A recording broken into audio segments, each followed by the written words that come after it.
नमस्कार दोस्तों, मैं प्रियंका तिवारी। दोस्तों, केदारनाथ को क्यों कहते हैं जागृत महादेव? 2 मिनट का ये वृतांत आपके रोंगटे खड़े हो जाएंगे। एक बार एक भक्त केदारनाथ दर्शन के लिए वह पैदल ही निकल पड़ा, क्योंकि पहले यातायात की सुविधाएं तो होती नहीं थी। उसे रास्ते में जो भी मिलता केदारनाथ का मार्ग पूछ लेता। मन में भगवान शिव का ध्यान करता चलते चलते उसको महीनों बीत गए। आखिरकार वह एक दिन केदार धाम पहुंच ही गया।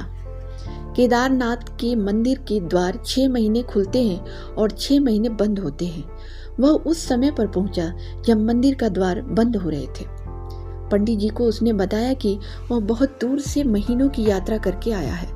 पंडित जी से वह प्रार्थना की कि कृपा करके दरवाजा खोलकर प्रभु के दर्शन करवा दीजिए। लेकिन वहाँ का नियम है, एक बार बंद तो बंद, नियम तो नियम होता है।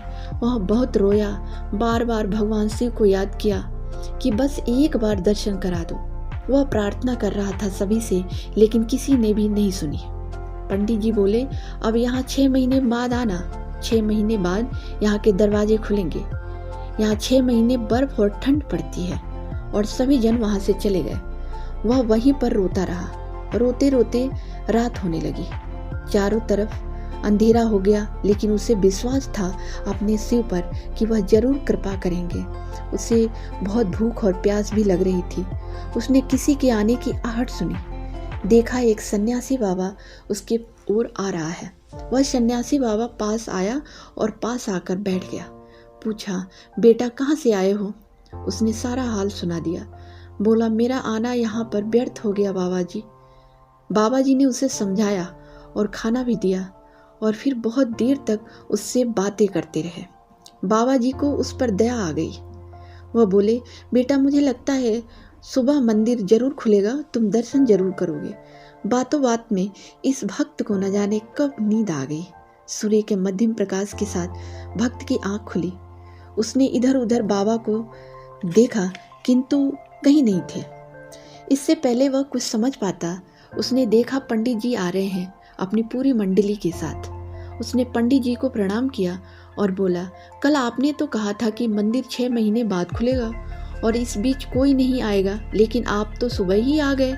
पंडित जी ने उसे गौर से देखा, पहचानने की कोशिश की और पूछा, तुम वही हो जो मंदिर के द्वार बंद होने पर आए थे, जो मुझे मिले थे? 6 महीने होते ही वापस आ गए। उस आदमी ने आश्चर्य से कहा, नहीं, मैं कहीं नहीं गया। कल ही तो आप मिले थे रात में। मैं यहीं सो गया था, मैं कहीं नहीं गया।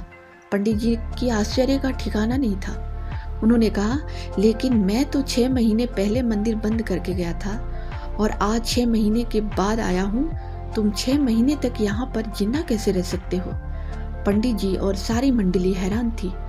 इतनी सर्दी में एक अकेला व्यक्ति कैसे 6 महीने तक जिंदा रह सकता है? तब वह भक्त ने उनको सन्यासी बाबा के मिलने और उनके साथ की गई सारी बातें बताई कि एक सन्यासी आया था, लंबा था, बड़ी बड़ी जटाएं, एक हाथ में त्रिशूल और एक हाथ में डमरू लिए मृगछाला पहने हुए था। पंडित जी और सब लोग उसके चरणों में गिर गए। बोले, हमने तो जिंदगी लगा दी किंतु प्रभु के दर्शन ना पा सके। सच्चे भक्त तो तुम हो। तुमने तो साक्षात भगवान शिव के दर्शन किए। उन्होंने तुम्हें अपनी योग माया से तुम्हारे 6 महीने को एक रात में परिवर्तित कर दिया, काल खंड को छोटा कर दिया। यह सब तुम्हारे पवित्र मन, तुम्हारी सद्दुआ और विश्वास के कारण हुआ है। आपकी भक्ति को प्रणाम है।